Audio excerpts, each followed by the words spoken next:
जय श्री कृष्णा। राधे राधे दोस्तों, आज मैं आप लोगों को लड्डू गोपाल की एक अद्भुत प्यारी सी दिल को छू लेने वाली बिल्कुल सत्य लीला कथा सुनाऊंगी। इस लीला कथा को सुनकर आपका हृदय खुशी से प्रसन्न हो जाएगा। खुशी के आंसू आपकी आंखों से छलक जाएंगे। अपने बाल गोपाल के प्रति आपकी श्रद्धा भक्ति, आपका प्रेम और भी गहरा और मजबूत हो जाएगा। दोस्तों, हमारे लड्डू गोपाल अपने भक्तों की हर मनोकामना की पूर्ति अवश्य करते हैं। बस उसके लिए आपके मन में बाल गोपाल के प्रति सच्ची भक्ति और गहरा विश्वास होना चाहिए। दोस्तों, भगवान श्री कृष्ण बाल स्वरूप लड्डू गोपाल के रूप में हमारे घर विराजित हैं। उन्हें भी वो सारी चीजें पसंद है जो हमारे घर के बच्चों को पसंद है। लड्डू गोपाल को बच्चों के साथ खेलना, हंसना, नटखट लीलाएं करना, वो सारी चीजें करना जो हमारे घर के बच्चे करते हैं, ये सभी बाल गोपाल को बहुत पसंद है।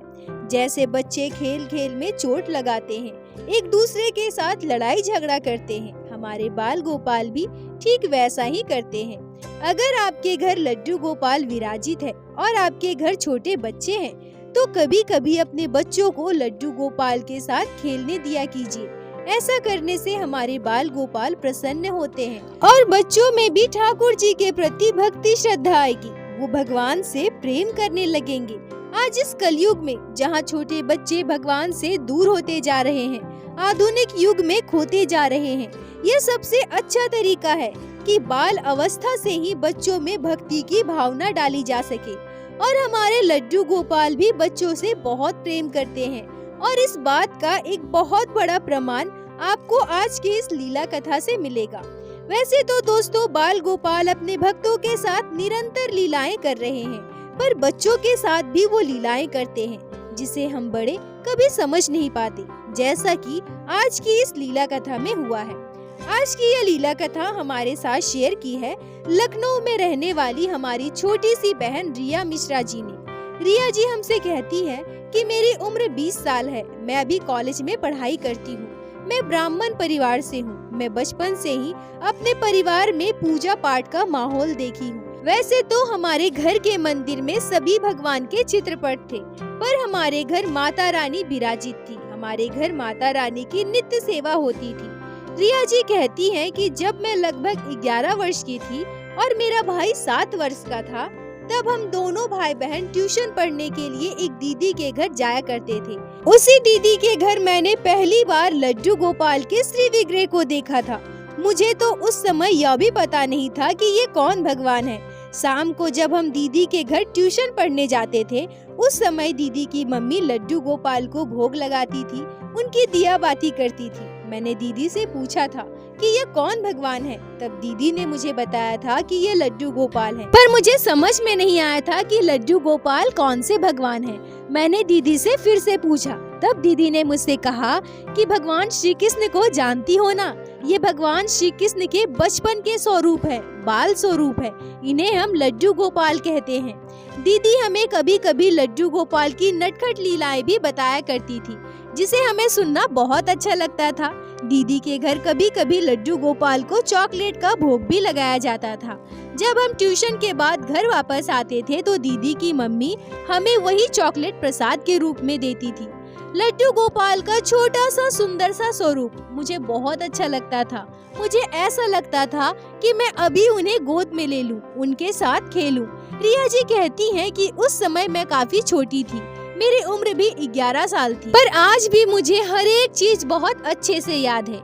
ऐसे ही समय बीतते रहे। धीरे धीरे मेरी रुचि लड्डू गोपाल के प्रति और बढ़ने लगी। मैं यह तो नहीं कहूँगी कि उस समय मेरे मन में लड्डू गोपाल के लिए भक्ति था, पर हाँ, लड्डू गोपाल के प्रति लगाव जरूर होने लगा था। छोटी सी उम्र में मुझे भक्ति का मतलब शायद नहीं पता था, पर लड्डू गोपाल के श्री विग्रह को देखकर मुझे बहुत खुशी मिलती थी। लड्डू गोपाल की नटखट लीलाएं सुनकर मुझे बड़ा ही आश्चर्य होता था। लगभग मुझे वहाँ ट्यूशन पढ़ते हुए 4 महीने बीत चुके थे। इसी बीच दीदी को अपने रिश्तेदार के घर शादी में जाना था। उन्होंने हमें 3 दिन की छुट्टी दी थी।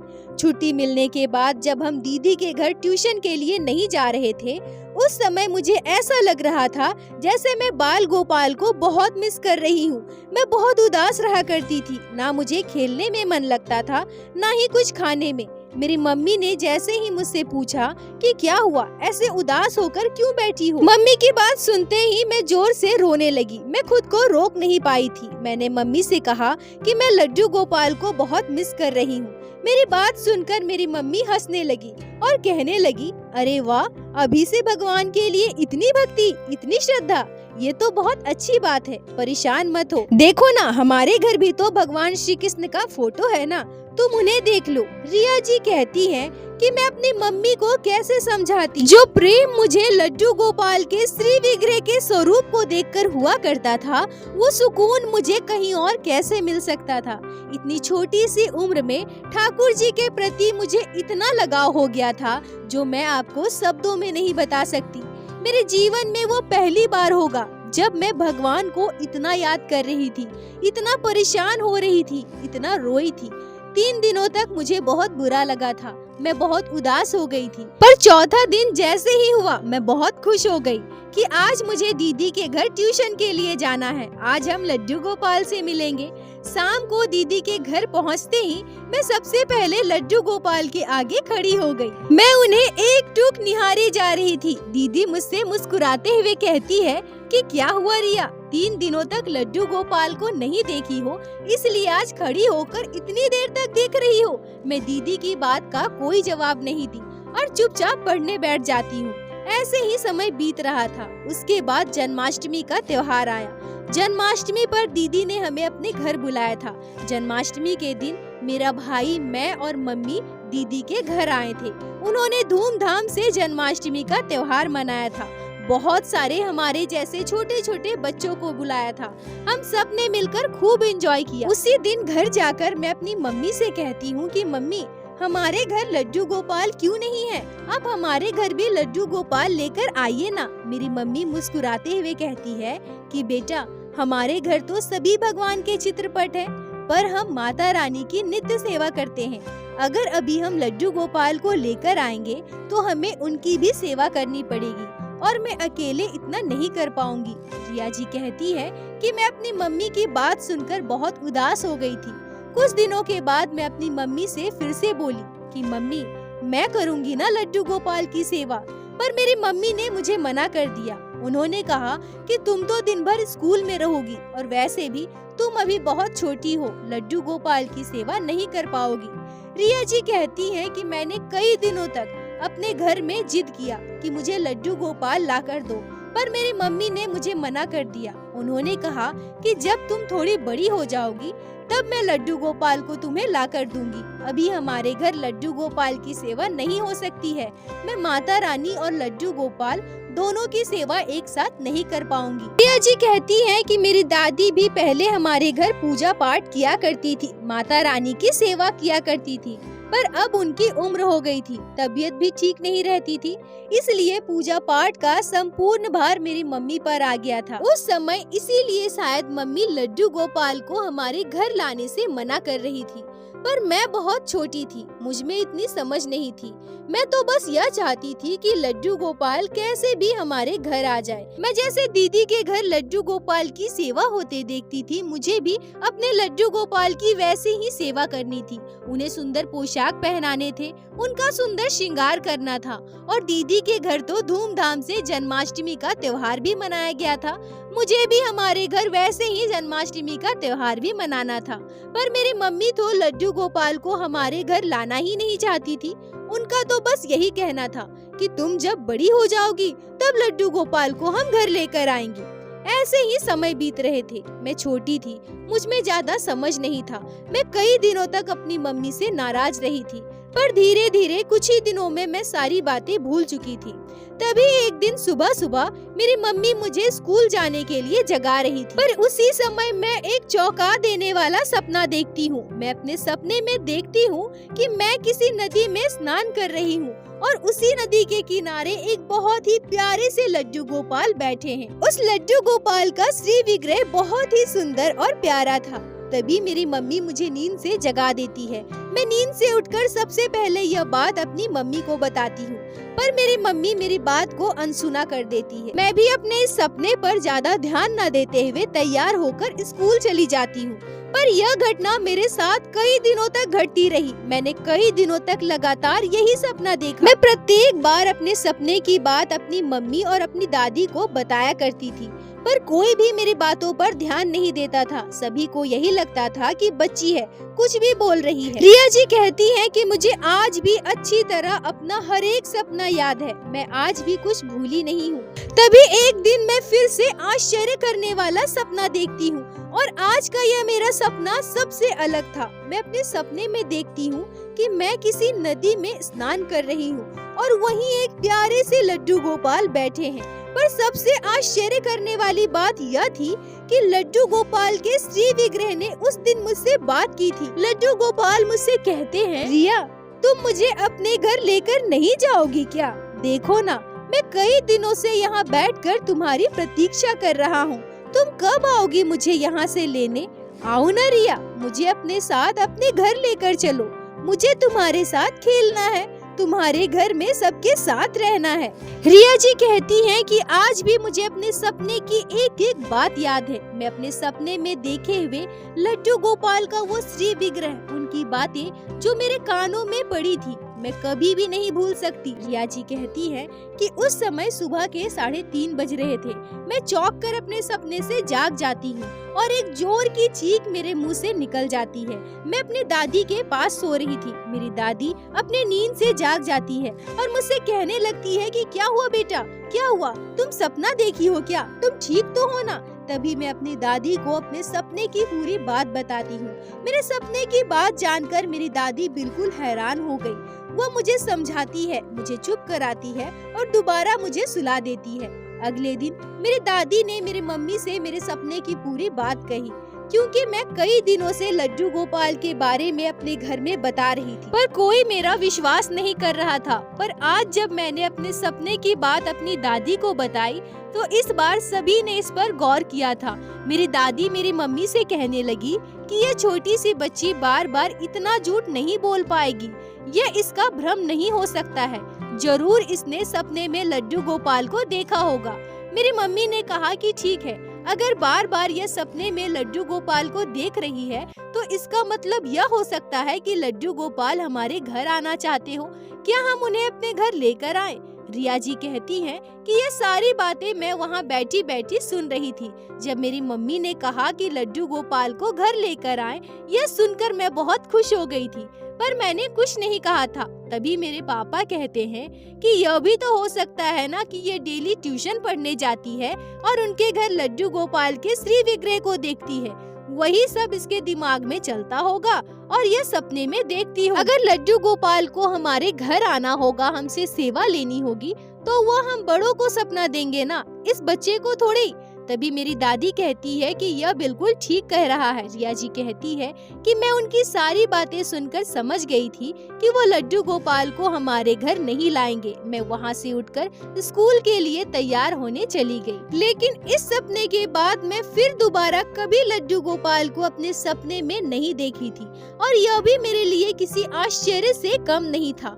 कुछ दिनों के बाद मेरी दादी ने मुझसे पूछा कि क्या तुमने फिर से लड्डू गोपाल को अपने सपने में देखा है क्या? मैंने अपनी दादी से कह दिया कि नहीं, तो उस दिन के बाद मैंने नहीं देखा। तभी मेरी दादी मेरी मम्मी से कहती है कि देख लिया ना, जब रिया को पता चल गया कि हम लड्डू गोपाल को घर नहीं लाएंगे तो अब यह बातें बनाना भी छोड़ दी है। ऐसा ही होता है छोटे बच्चे के साथ। रिया जी कहती है कि मैं छोटी थी पर मुझे सब कुछ समझ आता था। मुझे अपनी दादी पर बहुत गुस्सा आया था, पर मैंने किसी से भी कुछ नहीं कहा। ऐसे ही समय बीत रहे थे। मकर संक्रांति का त्योहार आया। मकर संक्रांति में हमारे यहाँ अधिकतर लोग नदी में स्नान करने जाते हैं। मेरी मम्मी और मेरी दादी भी जाने वाली थी। मैं और मेरा भाई हम दोनों जिद करने लगे कि हमें भी आपके साथ नदी में स्नान करने जाना है, पर मेरी मम्मी दादी हमें मना करने लगी। उनका कहना था कि ठंड बहुत ज्यादा है, सुबह सुबह तुम नदी में स्नान नहीं कर पाओगे। मैं और मेरा भाई दोनों बहुत रोने लगे। फिर मेरी मम्मी ने कहा कि अच्छा ठीक है, अगर सुबह हमारे साथ जाना है तो अभी जल्दी से सो जा। हम दोनों भाई बहन खुशी खुशी उस दिन जल्दी सो गए थे। पर महीनों बाद मेरे साथ फिर से वही आश्चर्य करने वाली घटना घटी। आज मैं फिर से बाल गोपाल के दर्शन अपने सपने में की थी। मैं सपने में देखती हूँ कि लड्डू गोपाल वहीं उसी नदी के किनारे बैठे हैं जहाँ मैं पहले उन्हें कई बार अपने सपने में देखी हूँ। और आज मेरे लड्डू गोपाल मुझसे कहते हैं, रिया कल तुम मुझे लेने आओगी ना? कल मैं तुम्हारे साथ घर जाऊंगा। रिया जी कहती है कि तभी मेरी आँख खुल जाती है। मैं चौंक जाती हूँ। मेरी आँख खुलते ही मैं इधर उधर देखने लगी। अरे मैं तो घर पे हूँ, यह तो मेरा सपना था। उस समय घड़ी में 2 बज रहे थे। मैं दोबारा सोने की कोशिश करने लगी पर मैं सो ही नहीं पाई और ना ही मैंने अपने सपने की बात किसी से कही थी, क्योंकि मुझे पता था कि मेरे घर वाले मेरे सपने पर विश्वास नहीं करते। मैं चुपचाप वैसे ही लेटी रही। सुबह के 3:30 बजे जब मेरी मम्मी और दादी जाग गई तब मैं भी उठकर बैठ गई। मैंने अपने भाई को भी जगा दिया। फिर हम चारों मिलकर नदी में स्नान करने गए। हमारे आसपास से भी बहुत सारे लोग हमारे साथ गए थे। जब हम नदी के पास पहुँचे तो देखे कि वहाँ भारी संख्या में भीड़ है। मेला सा माहौल बना है। अभी भी सुबह नहीं हुई थी, अंधेरा था। सभी नदी में स्नान करने के लिए उतरने लगे। मेरी मम्मी ने पहले मुझे और मेरे भाई को स्नान करवाया और फिर हमें नदी के किनारे खड़ा कर दिया और उसके बाद मेरी मम्मी और दादी स्नान करने लगी। मैं और मेरा भाई थोड़ी ही दूर पर वहाँ घूम घूम कर सब कुछ देखने लगे। तभी मुझे जहाँ हम स्नान कर रहे थे उससे थोड़ी ही दूरी पर नदी के किनारे कुछ दिखता है। मैं अपने भाई से कहती हूँ कि चलो ना, वहाँ पर कुछ है, जाकर देखते हैं। फिर मैं और मेरा भाई दोनों वहाँ जाते हैं और वहाँ पहुँचकर मैं जो देखती हूँ उसे देखकर बिल्कुल चौंक जाती हूँ। नदी के किनारे एक छोटे से पत्थर के ऊपर लड्डू गोपाल बैठे थे और सबसे आश्चर्य करने वाली बात यह थी कि ये लड्डू गोपाल का वही विग्रह था जो मैं कई दिनों से, कई महीनों से अपने सपने में देख रही थी। और ये जगह भी बिल्कुल वैसी ही थी। वही पत्थर था जहाँ सपने में मेरे लड्डू गोपाल बैठे रहते थे। मैं वहाँ से दौड़कर अपनी मम्मी के पास गई और अपनी मम्मी और दादी को बुलाकर लेकर आई। मेरी मम्मी दादी ने जब लड्डू गोपाल के श्री विग्रह को देखा तो वो भी बिल्कुल आश्चर्य थे। मेरी दादी ने लड्डू गोपाल के श्री विग्रह को अपनी गोद में उठा लिया। तभी मैं कहती हूँ कि मैं आप लोगों से पहले से कह रही थी ना कि मैं सपने में लड्डू गोपाल को देखा करती थी, और आप लोग तो मानोगे नहीं, पर आज भी मैं लड्डू गोपाल को अपने सपने में देखी थी। और आज वो मुझसे कह रहे थे कि रिया आज तुम मुझे लेने आ रही हो ना? मैं अभी भी तुम्हारी प्रतीक्षा कर रहा हूँ। मेरी दादी, मेरी मम्मी दोनों की आंखों में आंसू थे। मेरी मम्मी मुझे गले लगा लेती है और रोने लगती है। मेरी मम्मी मुझसे कहती है कि रिया धन्य हो बेटा तुम, जो तुम्हें लड्डू गोपाल ने साक्षात सपने में दर्शन दिए हैं। हम इतने बड़े होकर भी नादान बने रहे और तुम इतनी छोटी सी बच्ची, तुम्हारे साथ ठाकुर जी ने इतनी बड़ी लीला की है। मेरी दादी और मेरी मम्मी लड्डू गोपाल को लेकर हमारे घर आए।